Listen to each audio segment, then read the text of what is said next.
Welcome to The Point of View. This is Shakirdin Shahin. Today we are going to talk about the Cyprus issue with my two guests, Didem Akyel from International Crisis Group and with Aybil Göker, an anthropologist from Yeditepe University. Welcome to The Point of View. Thank you for having us. Thank you. Didem, let's start with you. What is this Cyprus issue?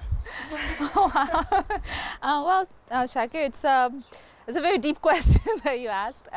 As you know, what we call the Cyprus issue today is the ongoing reunification talks of a divided island, and the division. You can go back probably to the late 19th century when the island was passed over to the British Empire. But more recently, I think we can start with the beginning of intercommunal conflict on the island in 1950s, and then in 1963, as you know, the Greek Cypriots took over the Republic of Cyprus government and excluded Turkish Cypriots from politics.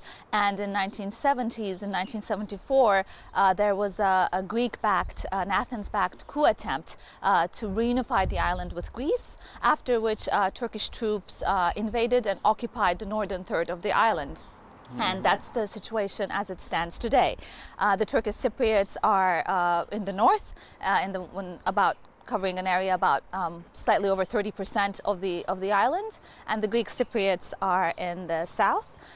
And the island remains divided with the presence of around, well, anywhere between 20,000 to 40,000 Turkish troops on the island still. I'm giving this roundabout number because the Turkish side obviously says it's 20,000 and the Greek side says 40,000, and we don't know for sure which one is closer to the correct number.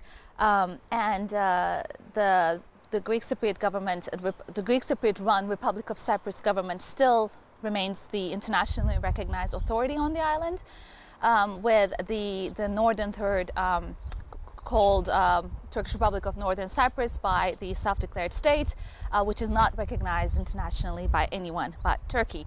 Obviously, the situation is not sustainable for much longer. Well, it has been sustainable for 4 decades since 1974, but since 1983, when the Turkish Republic of Northern Cyprus was declared.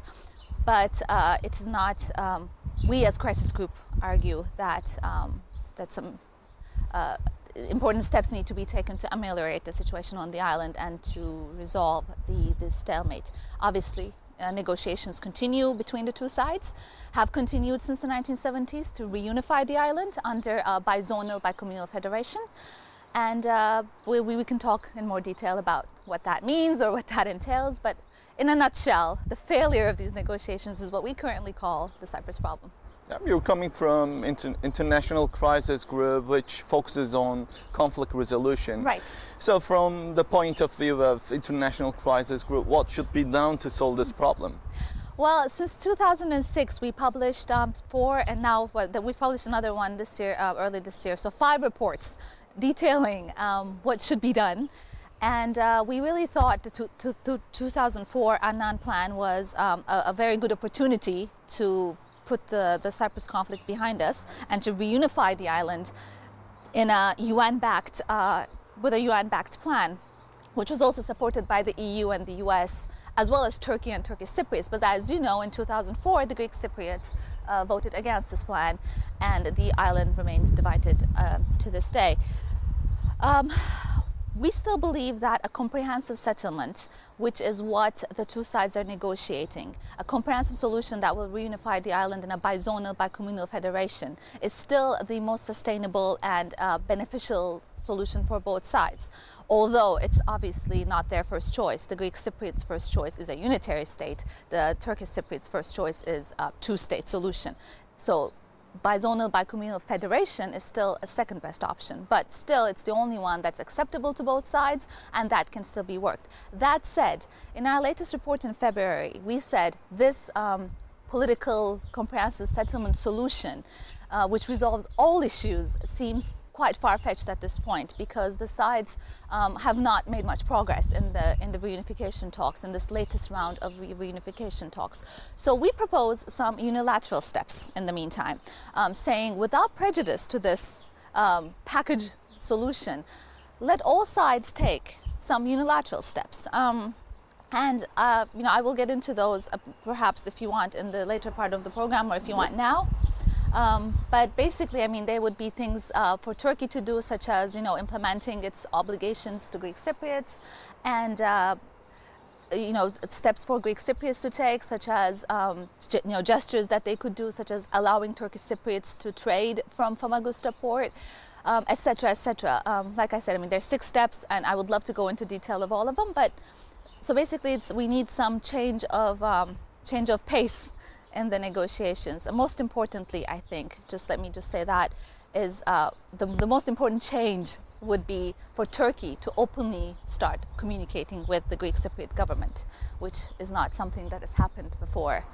But it seems that both parties, both the Turkey and both the Turkish Cypriots and the Greek Cypriots, they are happy with the status quo.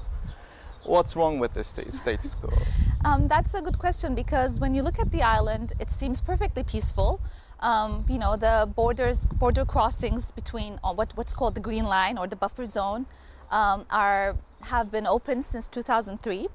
And, it's a rather happy conflict compared to other conflicts in the world. But that is misleading, because the current status quo is damaging to both sides. First of all, if you look at Turkey's EU accession process, let me start with the Turkey aspect of it. It's 14 of its over 30 negotiating chapters are blocked directly because of Cyprus. Ever since the Greek Cypriot government of Republic of Cyprus became an EU member in 2004, they have essentially frozen Turkey's EU process. And this, in turn, hurts Turkey's regional attractiveness, its prosperity, its reform agenda. So if the status quo continues, Turkey can kiss its EU accession process goodbye. When you look at the Greek Cypriot side, they are living with the presence of, thousands of Turkish troops on the island, and they will have to accept the fact eventually that their rejection of the 2004 Annan Plan effectively deepened the partition of their island. And they will become a sort of a ghetto in the far eastern side of the Mediterranean, unable to trade with their most natural trade partner, which is Turkey. When you look at it from the Turkish Cypriot side, they will see that they are eventually becoming a backwater of Turkey. And more and more, you probably have more to say on this, but more and more Turkish Cypriots are leaving their homeland because now they're EU citizens. And in their place are coming, what we call settlers from Turkey. Therefore, they will have to accept that fact. And even though they're EU citizens, they're excluded from the EU in a way. And Greece, if you look at it, from its perspective, will have to accept that it will not be able to fully normalize its relations with its big neighbor, Turkey, which will have an impact on its defense budget. Because without normalization with Turkey, you can't fully resolve the Aegean dispute and etc. So it affects everyone, and even the EU, its soft power is seriously diminished because of this unhealthy relationship with its major Muslim partner, Turkey. And Cyprus remains this awkward symbol within the EU of the Union's inability to solve the division in even one of its own member states. So that's why we don't see the status quo as a sustainable way to move forward. I see. Now that you mentioned Cypriots living abroad, especially Turkish Cypriots living abroad, maybe we can ask Aybil Göker. Aybil, who is a Cypriot, and what's the situation of Turkish Cypriots living in Europe? They became European Union citizens. Some of them became European Union citizens. And you recently concluded a research on Cypriot Turks living in London. So what have you found so far? Well, what I've found actually is very pessimistic from Turkish Cypriot's perspective, especially with the Annan Plan. When actually the Greek Cypriots by majority rejected the Annan Plan, they felt left alone. Actually, they could not, what they were telling me, because I'm an anthropologist, so it took me 2 years of the field work and talking to people and hearing their voices.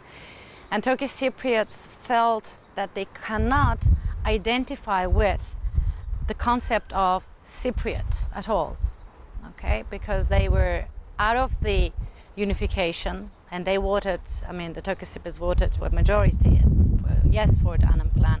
and the Greek Cypriots voted no for the Annan Plan. On top of that, they enter in EU. So that was absolutely, this put them absolutely in such a disadvantageous position.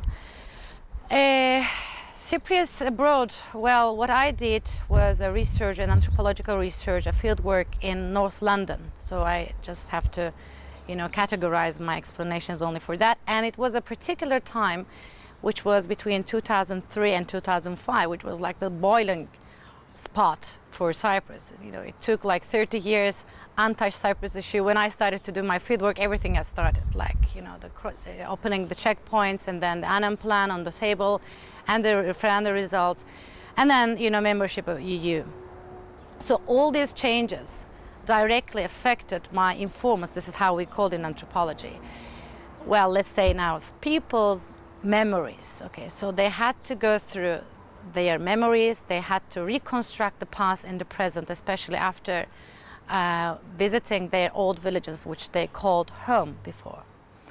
So the London Cypriots, being in the UK, not recently, obviously, because Cyprus was part of the British Empire, so they could migrate easily to the UK, and until 1963 they had also direct citizenship. So it was like a kind of home for them. But what Didem said, it's very true, because now the Turkish Cypriots have the passport to travel freely because they are EU citizens. So they leave their island. Mm-hmm. And the Turkish settlers, as you said, kind of not very much identified with the notion of the Cypriot from both sides, like not from Turkish Cypriot side and from the Greek Cypriot side. So they're kind of marginalized group of people. They don't represent the Cypriotness. What I found in 2004, being a Cypriot was much more difficult, because, as I said before, they couldn't place themselves in the Annan Plan. They were rejected. That's what they felt, and they were very disappointed, especially the left-wing Turkish Cypriots. I mean, they were the losers. The right-wing Turkish Cypriots were kind of justifying and legitimizing their prejudices on the Greek Cypriots. So they were telling me, you see, this is what you can accept from a Greek Cypriot. So they were kind of happy, I would say, with the no vote of the Greek Cypriots, because it justified their position. The Turkish settlers who were living in North London were telling me, you see, you cannot trust the Greek Cypriots. So the mistrust that kind of was first, I think, saw the seed were there since, I guess, 19th century then on, kind of, came out again like a ghost. And the context that I was conducting my fieldwork is North London, which is particularly different from Cyprus, because by the opening of checkpoints, Cypriots could see each other and humanize each other easily by seeing as a human being. Whereas the London Cypriots, they live together on the same street. Well, saying at least minimum relationship is like saying good morning and good evening, doing their shoppings from the same supermarket, taking the same buses. Even that, what I realized, and I was very optimistic at the very beginning of my fieldwork, but perhaps it was just a very politically hot period. Even that could not really help them to humanize each other, to be really, really friends, okay? Acquaintance is different than being really friend, intimate relationship. And when I was studying that concept of friendship, I realized that these people have a limit of friendship. One limit, maybe you may find it interesting, was talking about politics. Okay, it's because when you talk about the politics, you remember the past.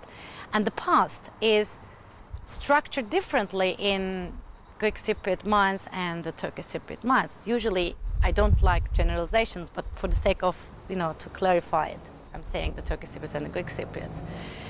For instance, 1963 does not exist in the memory of the majority of the Greek Cypriots, whereas 1963 is one of the turning points for the Turkish Cypriots. This catastrophic intercommunal killings that they had to leave their house.